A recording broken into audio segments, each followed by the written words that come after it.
ఉదయం నుంచి కూడా ఏదైతే జెడ్పీటీసీ ఎలక్షన్స్ నడుస్తున్నాయో మన పులివెందలు కానీ ఒంటిమెట్ట కానీ ఏ విధంగా జరుగుతుందో మీరు చూస్తున్నారు.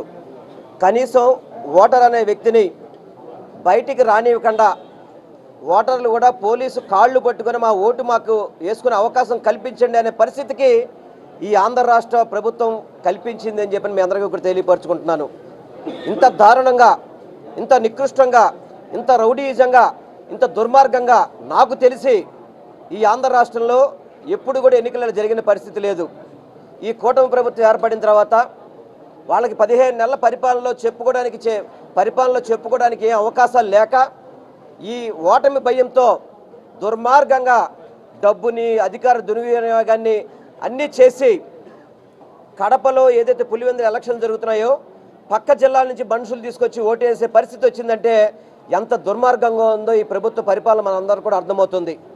కనీసం క్యాండిడేట్ కూడా బయటికి వెళ్ళలేని పరిస్థితి, ఏదైతే మా వైసీపీ క్యాండిడేట్ ఉన్నాడో బయటికి వెళ్ళలేని పరిస్థితి, స్థానికంగా ఉన్న ఎంపీని హౌస్ అరెస్ట్ చేయడం, వైఎస్ఆర్సీపీ నాయకులు అంటే చాలు ప్రతి ఒక్కరిని కూడా హౌస్ అరెస్ట్ చేయడం, పోలీసులు గన్నులతో బెదిరించడం, మహిళలు కూడా సాక్షాత్తు మాకు ఓటు హక్కు కల్పించండి అని చెప్పిన పోలీసుల్ని మొరపెట్టుకున్న పరిస్థితి ఈరోజు పులివెందులో కనిపిస్తుందంటే ఎంత దుర్మార్గ పరిపాలన మనందరం కూడా అర్థం చేసుకోవాల్సిన అవసరం ఉంది.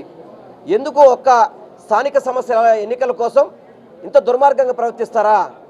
ఒకళ్ళు గెలిస్తే మాత్రం ఏం జరుగుతుంది? మీకు ఏం జరుగుతుంది? సునకానందం తప్ప ఏమీ లేని పరిస్థితి. ఇందాక కూడా చెప్పారు రాంబాబు గారు, గతంలో నంద్యాల ఎన్నికల్లో కూడా మీరు ఇదే విధంగా చేసి గెలిచారని చెప్పని.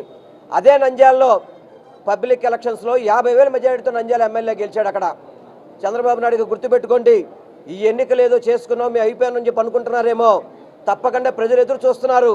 ఎప్పుడు ఎన్నికలు వచ్చినా కానివ్వండి, ఎప్పుడు సార్వత్రిక ఎన్నికలు వచ్చినా కానివ్వండి, డిపాజిట్ లేకుండా కూటమి ప్రభుత్వాన్ని ఓడించడానికి ప్రజలు సిద్ధంగా ఉన్నారు. కనీసం ఒక సంక్షేమ పథకం అమలు లేదు, ఒక అభివృద్ధి లేదు, ఒక సుపరిపాలన లేదు, ఎటువంటి మంచి పరిపాలన లేకుండా దుర్మార్గంగా పరిపాలిస్తూ దోచుకోవడానికి, అదేవిధంగా ప్రజల్ని మోసం చేయడానికి, ప్రజల్ని వంచడానికి, ప్రజల్ని అందరూ కూడా ఇబ్బంది పెట్టడానికి పరిపాలన సరిపోతుందని చెప్పి ప్రజలందరూ కూడా భావిస్తున్నారు. మేమందరూ ఒకటే కోరుకుని ఈరోజు ఎలక్షన్ కమిషన్ని ఇప్పటికే అనేక సార్లు కలిసాం, సరిగ్గా చర్యలు తీసుకోండి అని చెప్పని.